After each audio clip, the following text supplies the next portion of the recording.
Wrestling federation of India के पूर्व अध्यक्ष बृजभूषण शरण सिंह के खिलाफ दिल्ली में जंतर मंतर पर विरोध प्रदर्शन करने वाले 2 खिलाड़ियों का बिना ट्रायल दिए एशियन गेम्स में खेलने के लिए चयन हो चुका है। और अब जो देश के बाकी खिलाड़ी हैं, जो पूरे साल प्रैक्टिस करते रहे, पूरे साल परिश्रम करते रहे, पूरे साल कोचिंग कैंप्स का हिस्सा बने रहे, वो अब इसका विरोध कर रहे हैं। और उन खिलाड़ियों का कहना है कि क्या इस देश में खिलाड़ियों का चयन विरोध प्रदर्शन के आधार पर होगा।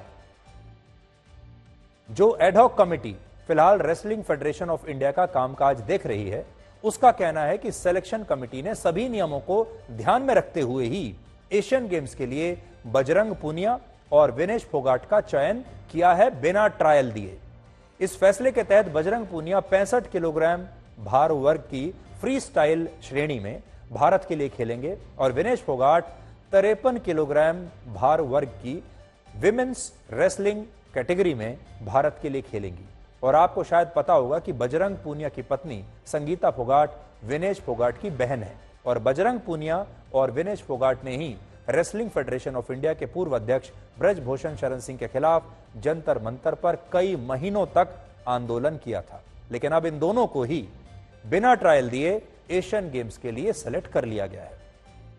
यहां बड़ी बात यह है कि जब बजरंग पूनिया और विनेश को बिना सिलेक्शन ट्रायल्स में हिस्सा लिए ही एशियन गेम्स के लिए चुना गया, तब भी सिलेक्शन कमेटी यह कह रही है कि वो इन श्रेणियों के लिए होने वाले ट्रायल्स को रद्द नहीं करेगी। यानी उन्होंने पहले ही इनको चुन लिया, लेकिन ट्रायल्स अब भी हो रहे हैं, बाकी के जो खिलाड़ी हैं वो ट्रायल्स दे रहे हैं, ये जानते हुए भी कि अब उनका चयन नहीं हो सकता। इसका मतलब यह हुआ कि 22 और 23 जुलाई को जब एशियन गेम्स के लिए ट्रायल्स होंगे और खिलाड़ियों के चयन के लिए मुकाबला होगा, तो इसमें उन श्रेणियों के लिए भी खिलाड़ियों का चयन होगा जिनके लिए पहले से ही बजरंग पूनिया और विनेश फोगाट को चुना जा चुका है।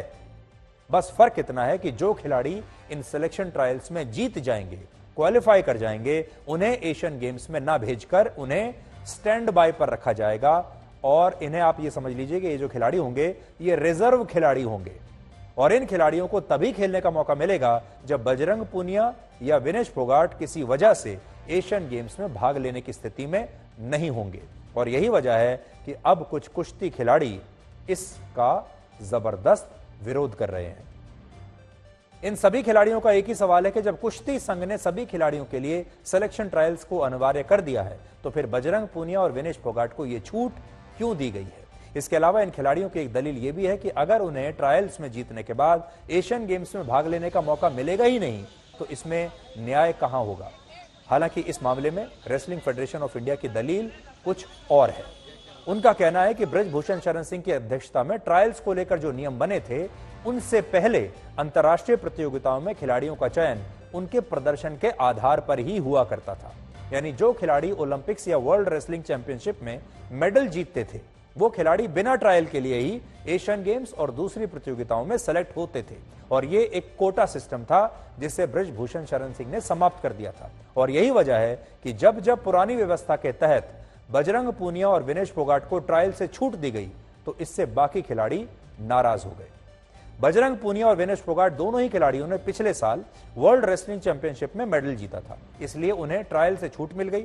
लेकिन यहां सवाल रेसलर रवि दाहिया को लेकर भी है। रवि दाहिया ने भी टोक्यो ओलंपिक्स में सिल्वर मेडल जीतकर एशियन गेम्स में अपनी एंट्री पक्की कर ली थी, लेकिन इसके बावजूद उन्हें कुश्ती संघ ने ट्रायल से छूट नहीं दी।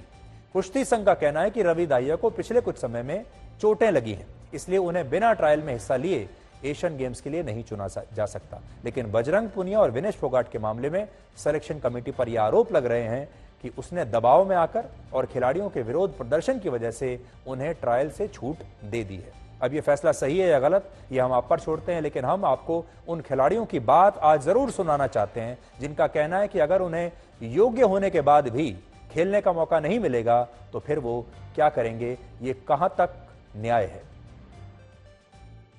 जो एशियन गेम्स हो रहे हैं उनमें विनेश जी को सीधा भेजा जा रहा है। बोल रहे हैं पिछले, जबकि उन्होंने 1 साल से कोई भी प्रैक्टिस नहीं की है, उनकी कोई भी अचीवमेंट नहीं है। जबकि मेरा पिछले साल भी 2022 में जूनियर वर्ल्ड चैंपियनशिप में गोल्ड मेडल आया था। कॉमनवेल्थ की ट्रायल हो रही थी, तब भी मेरी उनसे 3-3 से बाउट हुई थी, तब भी मेरे साथ चीटिंग की गई।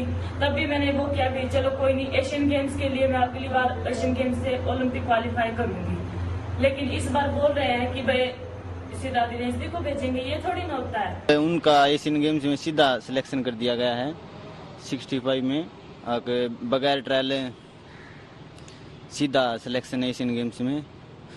तो अब उन्होंने, अब ये धरना चल रहा था, अब धरने पे थे वो एक साल से ना वो प्रैक्टिस कर रहे हैं ना कुछ और हम यहाँ लगातार प्रैक्टिस कर रहे हैं। और हम ये अपील करना चाहते हैं, अगर कम से कम ट्रायल हो हमारी।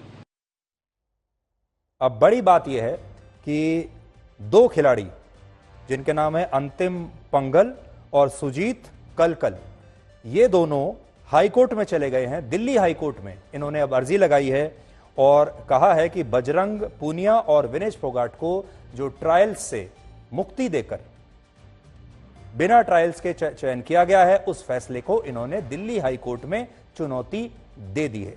इसलिए अब यह मामला सिर्फ कुश्ती के अखाड़े तक नहीं रहा, अब यह हाईकोर्ट में जाएगा और हाईकोर्ट में कुश्ती संघ को यह साबित करना पड़ेगा कि उन्होंने बाकी के जो खिलाड़ी थे, जिन्होंने पूरे साल परिश्रम किया है, जिन्होंने पूरे साल लोगों को पूरे अनुशासन के साथ अपनी प्रैक्टिस की है, अब उनके साथ ये नाइंसाफी क्यों हो रही है। कुछ खिलाड़ियों को ट्रायल देना पड़ रहा है और दो खिलाड़ियों को ट्रायल से मुक्ति दे दी गई है, डिस्काउंट दे दिया गया है। इसलिए अब यह मामला अदालत में है।